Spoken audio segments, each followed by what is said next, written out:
आज मैं आपको भारत के 5 ऐसे रहस्यमय मंदिरों के रहस्य बताने वाला हूँ जिनके रहस्य आज तक वैज्ञानिक भी सुलझा नहीं पाए हैं। तो कौन से है वो 5 भारत के रहस्यमय मंदिर, आओ जानते हैं वीडियो में। पहला है केरल में स्थित पद्मनाभ स्वामी मंदिर।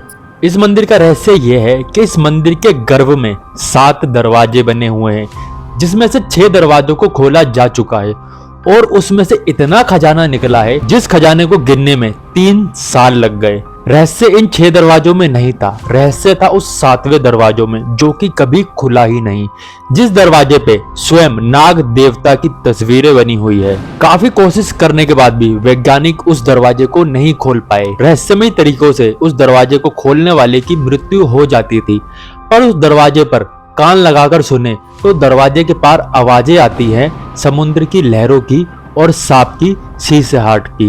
कहा जाता है कि इस दरवाजे के पीछे स्वयं नाग देवता विराजमान है और इस दरवाजे को गरुड़ मंत्रों से बांधा गया है।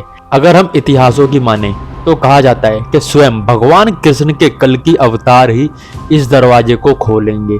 दूसरा है उत्तराखंड का लाडू देवता का मंदिर, जो कि उत्तराखंड के चमोली गांव में स्थित है। इस मंदिर की खास बात यह है कि इस मंदिर में पूजा करने वाले लोग कभी मंदिर में जाते ही नहीं है, बल्कि 30 से 50 फीट दूर खड़े होकर इस मंदिर की पूजा करते हैं और साल में सिर्फ एक बार इस मंदिर के अंदर एक ही इंसान जाता है और वो इंसान होता है मंदिर का पुजारी।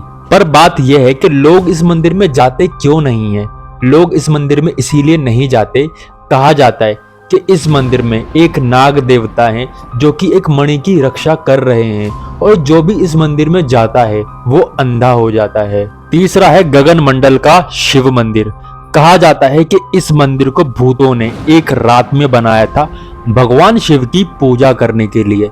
इस मंदिर का रहस्य यह है कि जिस पत्थर से ये मंदिर बना है वो पत्थर आसपास में कहीं भी नहीं पाए जाते और इस मंदिर में कोई भी खिड़की दरवाजा नहीं है और इस मंदिर के अंदर एक शिवलिंग भी मौजूद है। और ये मंदिर कोई अच्छी तरीके से नहीं बना है, ये मंदिर एक पत्थर के ऊपर पत्थर रख के बनाया गया है और ये मंदिर काफी झुका हुआ है और काफी आंधी तूफान आने के बावजूद भी ये मंदिर आज तक नहीं गिरा। कहा जाता है कि आज भी रात को भूत वहां पर आते हैं भगवान शिव की पूजा करने के लिए। चौथा है मां मुंडेश्वरी देवी का मंदिर, जो कि बिहार में स्थित है और इस मंदिर का इतिहास चंडमुंड के वध से जुड़ा हुआ है, जिसका वध मां काली ने किया था। इस मंदिर की रहस्यमय बात यह है कि इस मंदिर में जब भी कोई बकरे की बलि देता है तो बकरे की हत्या नहीं होती है, बल्कि बकरे को मां काली के सामने खड़ा कर उस पर तिलक लगाकर उस पर चावल डाले जाते हैं और रहस्यमय तरीके से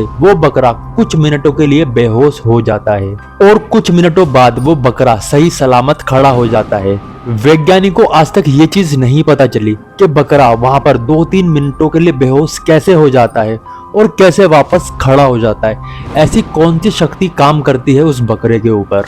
पांचवा और आखिरी है भगवान मुर्गन का मंदिर, जो कि कन्याकुमारी से भी 75 किलोमीटर दूर है। इस मंदिर की खास बात यह है कि हजारों साल पहले इस मंदिर पर काफी लुटेरों ने हमला किया था और एक बार कुछ लुटेरे उस मंदिर की मूर्ति को चुराकर भागने में कामयाब हुए और वहां से जाते वक्त समुद्र का मौसम बहुत ज्यादा खराब होने लगा। तब उनके कप्तान ने यह फैसला लिया कि शायद ये प्रकोप इस मूर्ति का है और हमें इस मूर्ति को यहीं छोड़कर जाना पड़ेगा अगर हमें अपनी जान बचानी है।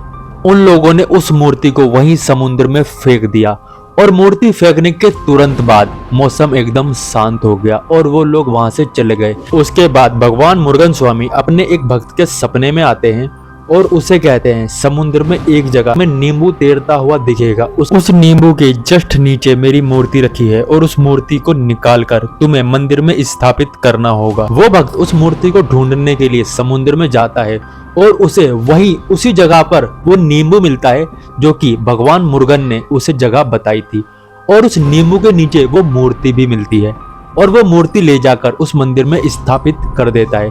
बात यहाँ पर खत्म नहीं होती। इस मूर्ति का चमत्कार यह है कि सन 2004 में जहां पर यह मंदिर है वहां पर एक सुनामी आई थी और सुनामी की लहरें मंदिर तक पहुंच गई थी, पर मंदिर तक लहरें पहुंचने के बाद वापस 2 किलोमीटर पीछे चली गई और कहीं से वो लहरें पीछे नहीं गई पर मंदिर के पास से पीछे चली गई। अगर आपको वीडियो पसंद आई है तो लाइक, कमेंट, शेयर और सब्सक्राइब करके जरूर जाना।